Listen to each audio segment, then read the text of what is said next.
곡을 일부러 그렇게 하신 거죠.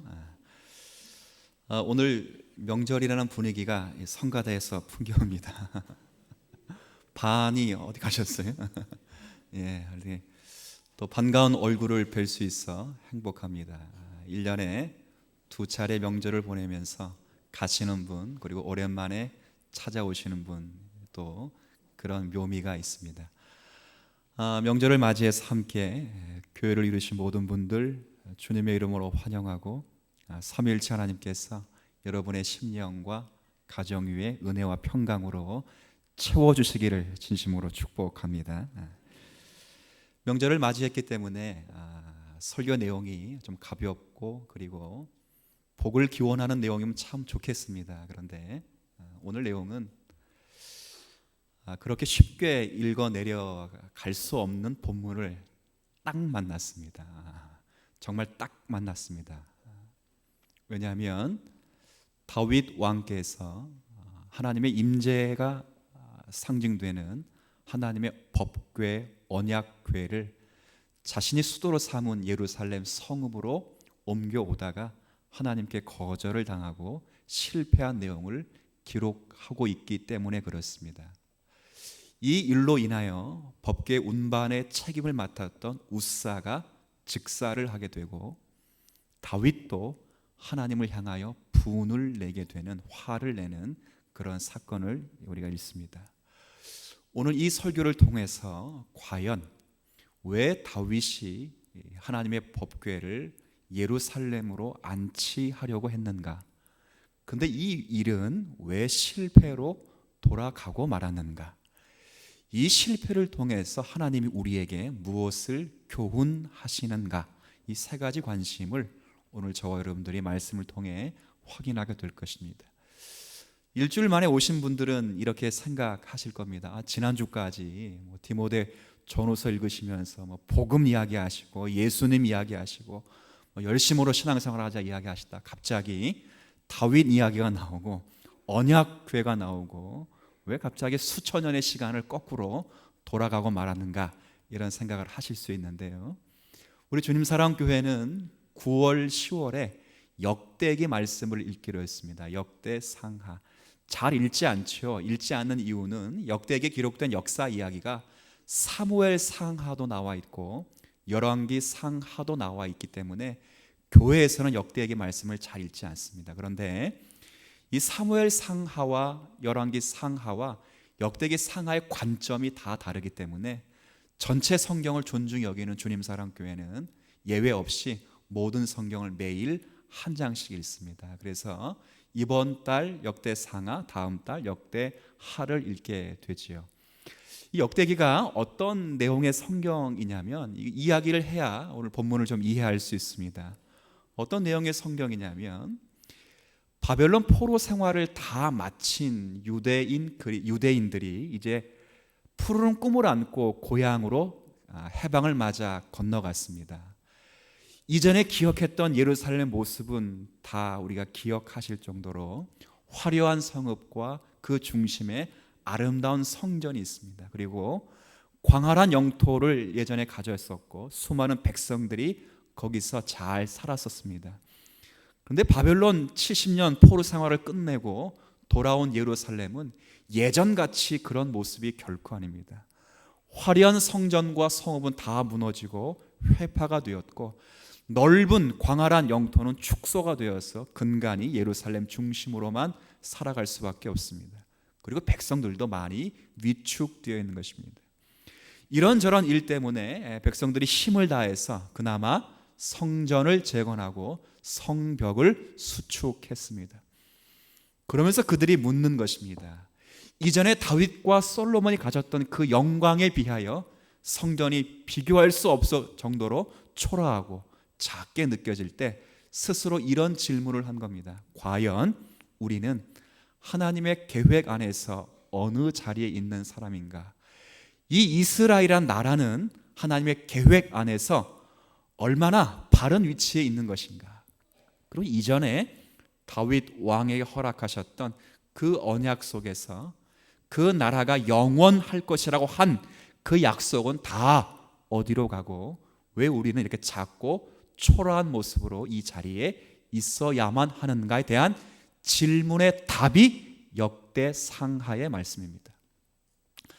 그래서 역대상하는 두 가지를 말합니다. 하나는 족보 이야기를 하고 두 번째는 다윗 이야기를 합니다. 족보 이야기는 너희가 근본 없는 집안의 사람이 아니라는 거죠. 여러분, 명절을 맞이해서 이렇게 가족들이 모이면 여러분 족보 이야기 많이 하죠. 저도 순응한 씨 문성공파 31대선 이렇게 말하는 것은 저도 뼈대가 있는 집안이라 그런 말처럼 족보 이야기를 하자는 것은 바로 너희들이 아무런 목적과 아무런 계획 없이 이 땅에 주어진 민족이 아니라 하나님께서 창조 때로부터 지금에까지 하나님 안에서 보존된 백성이라는 것을 깨닫게 하신 것입니다. 그 10장부터 비로소 다윗 왕가의 이야기를 하면서 그 당시 가장 이스라엘의 번영기였던 다윗 이야기를 통하여 이 나라가 그와 같이 회복될 것이라고 하는 것을 역사적으로 다시 언급해 주는 것입니다. 이제 10장, 우리가 지난 주 중에 읽었던 10장에 가면 사울 왕이 폐위가 되고 다윗이 왕에 오르게 됩니다.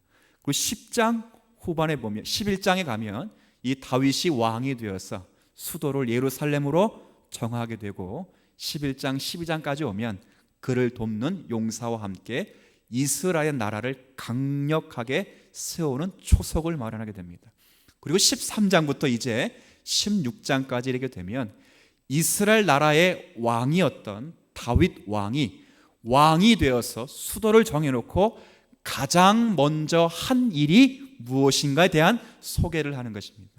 그 일이 바로 뭐냐면 언약궤를 예루살렘 성읍으로 옮겨오는 일입니다. 잘한 일이죠. 그 일을 다윗이 한 것입니다. 사실 이 다윗 시대의 역사를 보면 이 다윗 시대에 다윗이 언약궤를 옮겨오기까지는 20년 전에 소급해 올라가야 됩니다. 20년 전에 이스라엘 나라 아직은 다윗이 왕이 되기 전이었습니다. 다윗이 왕이 되기 전에 이 이스라엘 나라가 블레셋과 큰 전쟁을 하게 되었는데 어떻게 하면 블레셋 군대를 이길 수 있을까라는 마음을 갖다가 꾀를 낸 것입니다. 그러면 이 전쟁에 하나님을 동참시키자라는 마음으로 하나님을 동참시키려면 하나님이 임재하는 거룩한 언약궤, 약속의 궤가 있는 그 언약궤를 모시자고 해서 전쟁에 언약궤를 가져온 것입니다. 근데 우리가 잘 아시다시피 그 전쟁에 이스라엘이 이겼습니까? 블레셋이 이겼습니까? 블레셋이 이겼습니다. 누가 이기도록 하셨을까요? 하나님이 블레셋을 편들어 이기도록 하셨습니다. 그래서 공교롭게도 하나님의 임재의 상징인 언약궤가 블레셋 수중에 넘어가게 되었습니다. 전리품으로 이제 하나님이 가장 귀하게 여기신다는 보물인 이스라엘 국보 1호인 언약궤를 수중에 넣은 블레셋이 너무 귀하니까 이제 언약궤를 자신의 신전 안에 이렇게 보관해 두었습니다. 그런데 그 신전에 남아 있는 모든 신상의 목이 다 꺾어지고 그 언약궤 때문에 블레셋 진영에 이런 저주와 어려움과 고충이 생기게 된 것입니다. 그래서 누가 말도 안 했는데 스스로 블레셋 사람들이 그 궤를 다시 이스라엘 진영으로 보낸 것이죠. 정성스럽게 수레를 짜서 언약궤를 이스라엘 진영으로 보낸 것인데, 그러나 그때 이스라엘 사람들이 경황이 없다 보니까 그것을 그냥 한 중간 지점에 두고 20년이라는 세월 동안 방치를 한 것입니다. 성경은 사울 왕도 신경 쓰지 않았다 그렇게 말합니다. 한번 보시죠. 자, 3절에 보면 우리가 우리 하나님의 궤를 우리에게로 옮겨오자. 그 다음 보십시오. 사울 때에는 우리가 궤 앞에서 묻지 아니하였느니라. 사울 왕도 신경을 쓰지 않은 거예요. 그 언약궤가 지금 어디에 방치되고 있는가? 5절입니다. 이에 다윗이 애굽의 시올 시내에서부터 하맛 어기까지 온 이스라엘을 불러 모으고, 자, 어디에 있냐면 지금 기럇 여아림이라고 하는 경계선, 블레셋과 유다 땅의 경계선에 이 언약궤가 지금 방치되고 있는 것입니다. 그러니까 다윗은 참 순수하지요. 왕이 돼서 가장 먼저 한 일이 뭐라고요? 언약궤, 하나님의 언약, 하나님의 임재, 하나님의 축복을 상징하는 언약궤를 예루살렘 성읍으로 모셔오려고 한 것입니다. 왜 그런 일을 했을까요? 다른 게 아니라 이 하나님의 나라라고 하는 이스라엘 나라가 하나님의 통치와 하나님의 다스림 속에 있다는 것을 신앙으로 고백하는 차원에서 그것을 옮겨온 것입니다. 다른 나라의 왕들은 보통 스스로 신적인 존재가 되고 법 위에 존재하는 초법적인 존재가 되어서 절대 권력자로 등장하게 되어 있습니다. 그러나 다윗은 그렇게 하지 않았습니다. 비록 자신이 왕일지라도, 비록 자신이 죽은 또 주권자일지라도 자기 위에 진정한 왕이 계시고, 자기가 목자일지라도 자기 위에 목자가 계시며, 자신이 이스라엘의 주권자일지라도 자신 위에 주권자가 계시는데, 그분이 바로 하나님이시기에 하나님의 임재의 상징인 언약궤를 모셔와서 이 국가가 하나님 중심으로, 하나님 말씀 중심으로, 하나님 은혜 중심으로 다스림을 받기 위하여 이 일을 감당하는 것입니다. 제가 길게 소개하는 것은 이 질문을 하기 위함입니다. 자, 질문은 답을 하셔야 돼. 다윗이 잘한 일입니까? 못한 일입니까? 이거 대답이 이렇게 여태까지 설명해. 처음 다시 할까요? 자, 다윗이, 제가 이것 때문에 길게 설명했다니까요. 지루하게. 자, 다윗이 잘한 일입니까? 못한 일입니까? 하나님 복 주셔야 됩니까? 저주를 내리셔야 됩니까? 복 주셔야죠. 복 주셔야지. 하나님이 복을 당연히 주셔야 될 일이죠. 그런데 오늘은 이 일과 관계돼서 뜻하지 않은 일을 만나게 되는 것입니다. 제가 그래서 기쁨도 잠시라는 표현을 썼습니다. 주보 안에 교환을 보시면 기쁨도 잠시.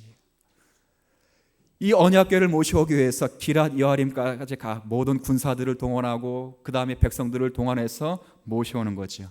어디다 모시는가? 큰 새수레를 아주 예쁘게 잘 만들어서 한 번도 누가 끌지 않은 새수레를 예쁘게 만들고 그 새수레를 아주 멋있는 소로 하여금 끌도록 한 거예요. 끌도록 하고 언약궤를 새수레 위에 딱 싣고 딱 이렇게 마차 끌듯이 전진을 하는 것입니다.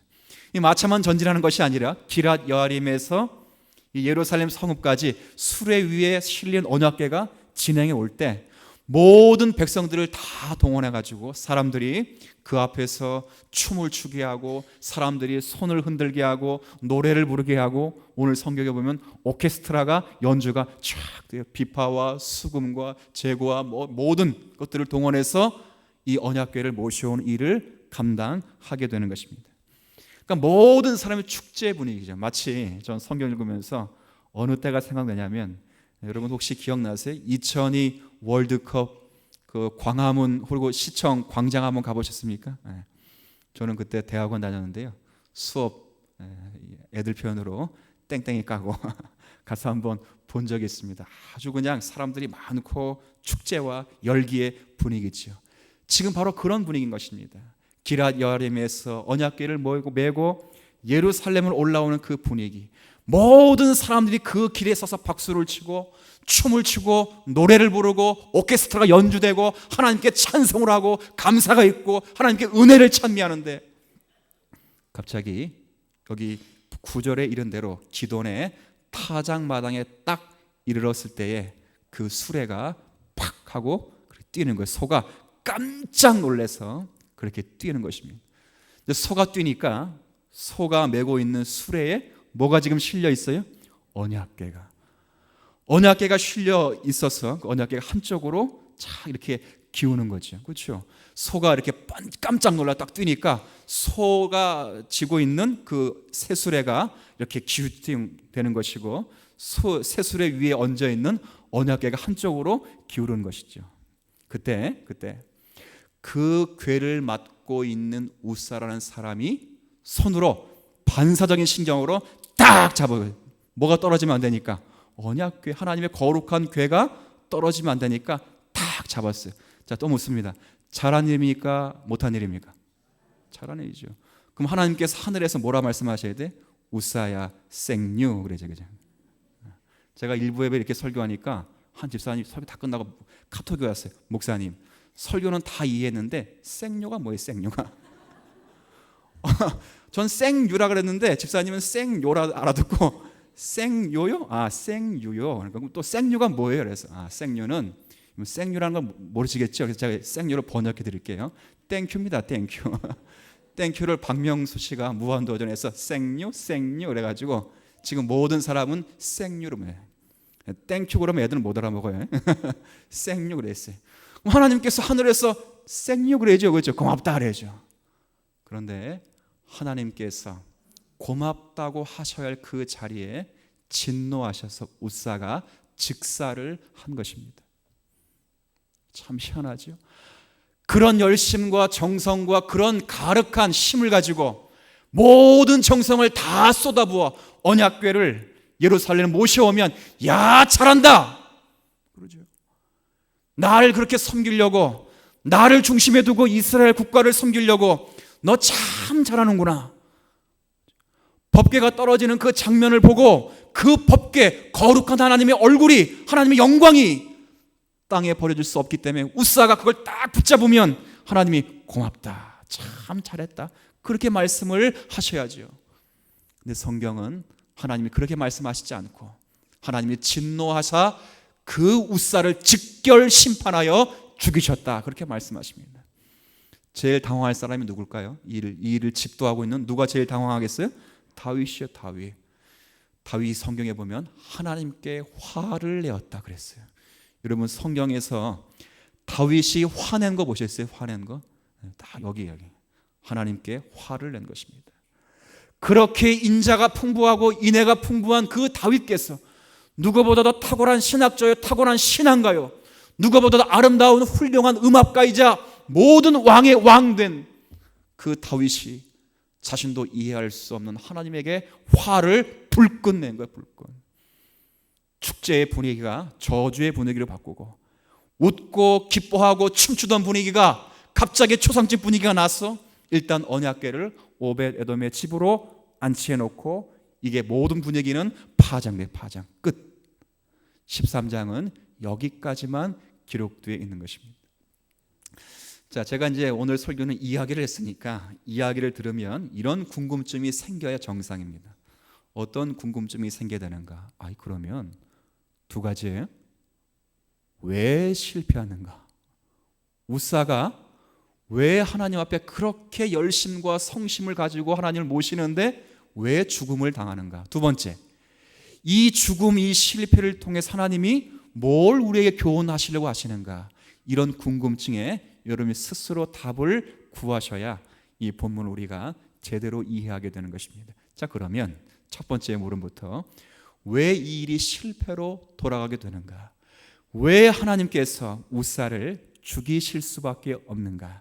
자, 이것을 알기 위해서는 이스라엘 율법을 제정하신 초기 제정으로 돌아가야 합니다. 민수기 말씀을 확인해 보시죠. 자, 민수기입니다. 자, 지금부터 이제 성경을 확인하게 될 것입니다.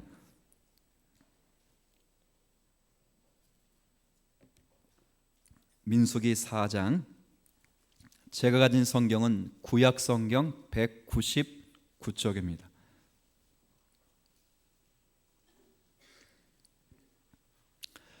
민수기, 모세가 기록한 구약 성경 가운데 민수기 4장 199쪽입니다. 1절부터 제가 읽을 테니까 한번 눈으로 확인해 보십시오.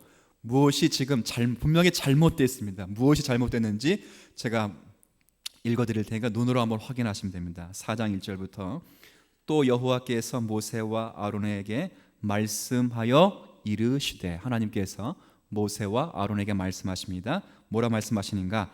레위 자손 중에서, 레위 지파 중에서 고핫 자손이 있습니다. 그러니까 레위 가문 가운데 고핫 가문이 있는데 그 고핫 자손을 그들의 종족과 조상의 가문에 따라 집계할 것인데 3절에 보니까 30세 이상으로 50세까지 회막의 일을 하기 위하여 그 역사에 참가할 만한 모든 자를 계수하라. 자, 4절에 그들의 할 일은 이겁니다. 4절, 고핫 자손이 회막 안의 지성물에 대하여 지극히 거룩한 물건에 대하여 할 일은 이러합니다. 5절, 진영이 전진할 때에, 옛날 성막은 텐트입니다. 텐트. 구름이 인도하면, 구름이 떠나가면 텐트를 접어서 이동하고, 구름이 멈춰 있으면 또 그 자리에 텐트를 치는 거죠. 그러니까 텐트가 움직이고 치게 될 때는 그것을 누가 움직이고 옮겨야 될 책임이 있는 것입니다. 그럴 때 진영, 거룩한 진영이 전진할 때에, 그 다음 보십시오. 아론과 그의 아들들이 들어가서 칸 막는 휘장을 걷어 증거궤를 덮고. 아직 고핫 자손이 할 일은 나타나지 않아요. 여기 보면 레윗의 자손 가운데 누가 나타나냐면 아론의 직계 아들들이 성막에 들어가서 모든 것들을 덮고 꿰고 하는 일이 있습니다. 이게 어디까지 소개가 되냐면 14절까지 레위의 아들들이 그렇게 일을 하게 되고, 자, 문제는 15절입니다. 15절 보십시다. 15절, 진영을 떠날 때에 아론과 그의 아들들이 성소와 성소의 모든 기구 덮는 일을 마치거든. 자, 모든 기구는 누가 덮습니까? 고핫 자손이 덮습니까? 아니면 레위의 아론의 아들들이 덮습니까? 아론의 아들들입니다. 자, 그럼 고핫 자손은 뭐 하는가? 비로소 소개됩니다. 자, 고핫 자손들은 와서 뭐 할 것이라? 자, 매일 것이라. 그리고 뭐는 만지지 말아라고요? 성물은 만지지 말아라. 그들이 반드시 죽을 것이라. 회막 물건 중에서 이것들은 고핫 자손이 또 한 번 언급됩니다. 뭐라고요? 매일 것이라. 자, 민수기 7장 말씀 한 번 더 가보십시다. 7장에 자, 7장, 우리 예전에 민수기 말씀 읽으면서 제가 그림으로도 다 보여준 내용입니다.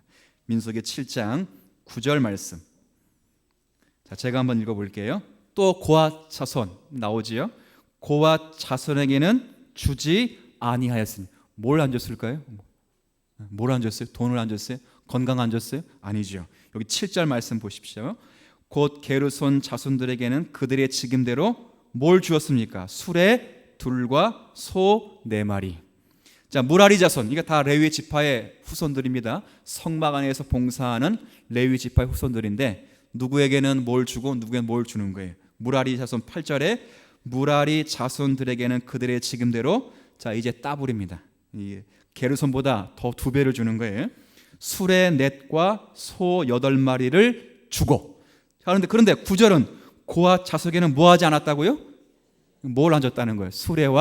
수레를 끌 소들을 주지 않았죠. 왜? 그것은 아까 4장에 기록된 대로 뭐하고 가야 되기 때문에? 메고 가야 되기 때문에. 이해가 됩니까? 자, 9절에 고핫 자손들에게는 주지 아니하였으니 그들의 성소의 직임은 그 어깨로 매는 일을 하는 까닭이었더라. 자, 다시 이제 이 문제를 가지고 본문으로 돌아옵니다. 역대상 13장. 다시 한번 돌아와 보시죠. 13장 7절 말씀. 13장 7절 한번 눈으로 한번 확인해 보십시오. 하나님의 궤를 새 수레에 싣고 아비나답의 집에서 나오는데 우사와 아히오는 수레를 몰며. 자, 뭐가 지금 잘못된지 눈으로 보이십니까? 처음부터 다시 읽으셔야 되겠어요? 보이시죠? 자, 그러면 15장 말씀. 여기서 일단락 실패로 돌아와 끝을 냅니다. 끝을 내고 15장에 가면 새롭게 언약궤를 다시 메고 오는 장면이 있습니다. 15장 13절에 보면, 자, 보십시오. 전에는 13장 이야기를 하는 겁니다. 전에는 너희가 뭐하지 아니했기 때문에 매지 않고 어떻게 왔습니까? 13장에는 수레에 끌고 왔다. 수레. 그 성막 안에 있는 거룩한 지성소에 있는 언약궤는 수레에 끌 것이 아니라 반드시 고핫 자손이 뭐라고요? 어깨에 매라. 보지도 말고 만지지도 말아라. 왜? 하나님의 임재, 하나님의 거룩함을 보고, 하나님을 보고 살아난 인생이 있다 없다? 없기 때문에 보지 말고 어깨에 매라는 거죠. 13절 다시 읽습니다. 15장 13절. 제가 전에는 너희가 매지 아니하였으므로 우리 하나님 여호와께서 우리를 뭐 하셨다고요? 그러니까 이게 우사를 찢었다는 게 말보다 다윗 자신을 찢었다는 거. 하나님께서 우리를 찢으셨으니 이는 우리가 무엇대로 규례대로 그에게 구하지 아니하였음이라. 15절에 여기도 마찬가지입니다. 모세가 여호와의 말씀을 따라 명령한 대로 레위 자손이 채에 하나님의 궤를 깨어, 자, 그 다음 15장 이제 성공하죠. 어떻게 성공합니까? 뭐에 맸다고요? 어깨에 메어 오니라. 자, 저를 보세요. 뭐가 지금 잘못된지 느끼시겠습니까? 참 정성 갸륵하지요. 열심, 다윗의 열심을 따라갈 수 없습니다. 모든 백성들이 노래하며 춤추며 찬송하며 기도하며 모든 백성이 여호와의 언약궤 앞에 선 그 열심과 정열을 이 땅의 성도들이 따라갈 수 없죠. 그러나 그 축제의 분위기가 저주의 분위기로 바뀔 때는 반드시 거기에 합당한 이유가 있는 것입니다. 뭐 때문이에요? 여호와의 규례대로 하지 않았기 때문인 거지요. 하나님의 말씀을 살펴야 될 제사장들이, 하나님의 말씀을 살펴야 될 그 다윗 왕이 말씀을 살피지 않고 하나님이 기뻐하신다는 미명 아래 주님의 뜻과 관계없이 그 일을 진행할 때는 그것이 아무리 거룩한 일처럼 보일지라도, 그 일이 아무리 하나님을 기쁘시게 하는 일처럼 보일지라도 하나님이 명령하신 방식의 대로의 예배가 아니거나 하나님 명령하신 방식의 대로의 섬김이 아니면 하나님 받으신다, 안 받으신다? 안 받으신다. 믿으십니까? 안 받으신다는 거예요. 왜? 하나님은 거룩하신 분이시기 때문에 그런 것입니다. 거룩하신 하나님을 뵐 때는 거룩한 마음과 거룩한 자세를 가지고 거룩한 하나님을 뵈야 되는 것입니다. 거룩한 자세와 마음은 뭐 신령하게 이렇게 쫙 이게 아니라 바로 하나님의 말씀과 규례대로 하나님을 만나야 되는 것입니다. 우리의 이 예배가 아무리 열심과 정열과 춤을 추고 이 세상에 깜짝 놀랄 음악을 동원해 아무리 예배할지라도 그 예배의 방식과 예배를 드리는 자의 마음의 중심에 하나님의 뜻에 부합되지 않으면 그 예배가 축제의 예배일 줄 모르나 인생의 관점에서는 하나님이 그 예배를 받지 않으신다는 것입니다. 다시 한번 묻죠. 이런 하나님인 줄 여러분 믿으십니까? 그냥 마냥 하나님 말씀 제쳐놓고 마치 3살 아이가 할아버지 수염 뽑듯이 그런 하나님이 아니란 말인 것입니다. 이 말씀 우리가 함께 읽었습니다. 저는 2가지를 이 말씀을 통해 여러분의 간곡히 요청하는 바입니다. 첫 번째는 꼭 기억하십시오. 지식 없는 열심은 슬픔을 초래하는 법입니다. 뭐 없는 열심이 슬픔을 초래한다고요? 이게 참 중요합니다. 물론 열심은 참 중요합니다. 열심히 있는 사람이 참 보기 좋습니다. 제가 어떤 이야기를 하고 부탁을 드리면 마치 자기 일처럼 열심과 정성을 다해서 감당해주는 귀한 동역자분들이 많죠. 볼 때마다 참 너무 감사하고 기도가 절로 나오는 것입니다. 그럴지라도 그 열심이 하나님을 표현하는 지식에 합당하지 않다면, 부합되지 않다면 그 열심 때문에 오히려 슬픔을 초래한다는 사실입니다. 제가 어릴 때요, 시골 교회를 다녔습니다. 시골 교회. 그러니까 제가 나이가 어리기 때문에 목사님 뭐 시골 교회 다녀봤자 뭐 그게 뭐 그러겠지만 저는 초등학교 1학년 때까지 이런 동네에 전기가 잘 안 들어왔어요. 상상이 안 가죠. 제 나이 때. 강원도 두메산골. 어제 식사하다 보니까 한 안수 집사님 그 동네에는 지금도 휴대폰이 안 터지는 동네가 있대요. 거기도 강원도 삼척이에요. 저는 강원도 그보다 거기도 훨씬 나은 동네고. 근데도 전기가 안 들어온 그런 동네. 거기서 하나님을 섬기다가 교회를 섬기다가 어머니께서 그나마 이제 자녀 교육 때문에 시내 왔어요. 시내. 대학교 밑에 근처에 이렇게 집을 얻고 거기서 이제 초등학교부터 이제 다니기 시작해죠. 다시. 그러고 나니까 이제 시골 교회 가니까 서울교가 아니죠. 시골이니까 시내 교회를 하나 정해놓고 쭉 섬긴 것입니다. 지금의 제 모교회죠. 그걸 섬기게 되는데 그러니까 모든 게 새롭죠. 야, 교회도 빨간 벽돌로 잘 져 있고 앞마당이 있고 뒷마당이 있어. 막 뛰어논다고 애들끼리. 근데 하루는 마당에서 구슬치기 하고 딱지치기 하는데 야, 뒷마당에서 하는데 이 풀이 그냥 바닥에 풀이 쫙 깔려 있어. 그러니까 딱지치기도 안 되고 뭐도 안 돼. 구슬치기도 안 되니까 야, 이거 풀 다 뽑자. 친구들아 풀 다 뽑는 거예요. 풀 뽑으면서 내심 목사님이 이 풀 뽑았으니까 칭찬해준다 안 해준다? 칭찬해 준다는 마음을 가지고 풀을 다 뽑았어요. 다 그냥 얼마나 뽑히지도 않는지 그냥 막 힘들게 1시간 내내 풀을 다 뽑았다고요. 그런 이제 물론 목적은 이제 딱지치기하고 구슬치기 하는데 풀이 많으니까 못 치니까 뽑아놓고 목사님이 칭찬을 기대하면서 얼굴이 싱글벙글 떡볶이 하나 사주겠지 뭐 그런 마음으로 목사님을 기다린 거죠. 근데 목사님이 탁 들어오시더니 화가 머리까지 탁 대본하신 말씀이 어떤 놈이야? 누가 우리가 그랬지 말도 못하지. 알고 보니까 제가 풀을 뽑은 게 아니라 잔디를 다 뽑았어. 잔디. 왜 안 뽑히나 했어요. 그거. 어릴 때는 제가 초등학교 다닐 때는 잔디라는 게 없었어요. 이 묘지에 가도 때를 잘 입힌다 그러잖아요. 가보세요. 옛날 우리 묘지는 거의 풀밭이었지 잔디가 잘 입히거나 그러지 않았기 때문에 이건 잔디를 잘 보지 못하니까 그냥 그게 잔디인지 풀인지 뭐 알겠어요. 일단 뽑는 거 다 뽑았죠. 엄청나게 혼난 그런 일이 있습니다. 제가 지금 뭘 말씀드리죠? 지식 없는 열심이 슬픔과 악한 것을 초래할 수 있다 그 말인 것입니다. 사도 바울도요 열심으로 말하자면 모든 유대인보다 가장 열심히 있는 사람이죠. 열심이 특심이에요. 특심. 그 열심 가지고 하나님을 섬기려고 애를 썼지요. 그 열심 가지고 주님을 위하여 일한다고 충성했지요. 그 열심 가지고 하나님의 율법을 이룬다고 열심을 냈지요. 그러나 정작 하나님의 아들 독생 성자 예수를 핍박하는 일들을 그 열심을 가지고 이루었고 그리고 예수 믿는 자를 잡아 죽이려는 열심으로 그렇게 간 것이죠. 저는 말합니다. 지식 없는 열심은 그 열심이 슬픔을 초래하는 줄 아시고 지식의 부재가 아니라 하나님을 아는 지식으로 충만히 채워가는 성도들 되시기를 축복합니다. 그리스도의 지식으로 채우셔야 됩니다.